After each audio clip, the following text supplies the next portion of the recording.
కామారెడ్డిలో BJP versus Congress మధ్య నెలకొన్న రాజకీయ ఉద్రిక్తత మరింత ముదురుతుందని బీజేపీ నేత రఘునందన్ రావు స్పందించారు. రాష్ట్ర బీజేపీ అధ్యక్షుడు రామచంద్రరావు కామారెడ్డి ఎమ్మెల్యే కాటిపల్లి వెంకటరమణారెడ్డిని పరామర్శించడానికి రావడాన్ని కాంగ్రెస్ నాయకులు అడ్డుకోవడం ప్రజాస్వామ్యానికి విరుద్ధమని ఆయన విమర్శించారు. ప్రజల సమస్యలపై మాట్లాడే హక్కును అడ్డుకోవడం సరైంది కాదని స్పష్టం చేశారు. కాంగ్రెస్ పార్టీ ఉద్దేశపూర్వకంగా ఉద్రిక్త వాతావరణం సృష్టిస్తుందని రఘునందన్ రావు ఆరోపించారు. రాష్ట్ర అధ్యక్షుడి పర్యటనను అడ్డుకోవడం వెనుక రాజకీయ ద్వేషం ఉందని తెలిపారు. కామారెడ్డిలో జరుగుతున్న పరిణామాలపై ప్రజలు గమనిస్తున్నారని ఆయన పేర్కొన్నారు. బీజేపీ నాయకులను బెదిరించడం ద్వారా రాజకీయ లాభాలు పొందాలని చూస్తున్నారని అన్నారు.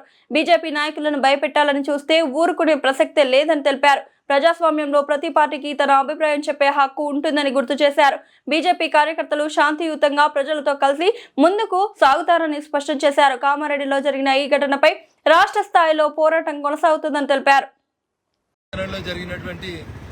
ఎమ్మెల్యే గారిపైన దాడి, క్యాంపు కార్యాలయంపై జరిగినటువంటి దాడిని నిరసిస్తూ వారికి సంఘీభావం తెలియజేయడానికి రాష్ట్ర పార్టీ అధ్యక్షుడు గౌరవనీయులు రామచంద్రరావు గారు ఈరోజు హైదరాబాద్ నుంచి కామారెడ్డి పట్టణానికి కొద్దిసేపటి క్రితం బయలుదేరడం జరిగింది.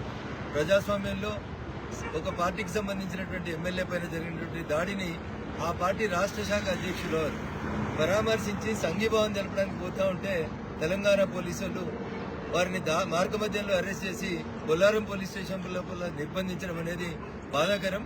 ప్రజాస్వామ్యంలో నిరసన తెలియజేయడం, సంఘీభావం తెలియజేయడం లాంటి కార్యక్రమాలను కూడా అడ్డుకోవడానికి దౌర్భాగ్యమైనటువంటి స్థితికి కాంగ్రెస్ పార్టీ పాలన, రేవంత్ రెడ్డి గారి పాలన దిగజారడం అనేది దురదృష్టకరం.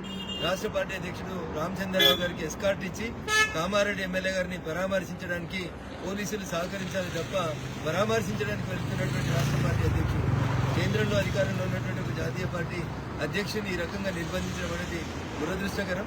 కాంగ్రెస్ పార్టీ పాలనలో జరుగుతున్నటువంటి విపరీతాలకి ఇది ఒక పరాకాష్ట అని చెప్పి ఈ సందర్భంగా భావిస్తాను.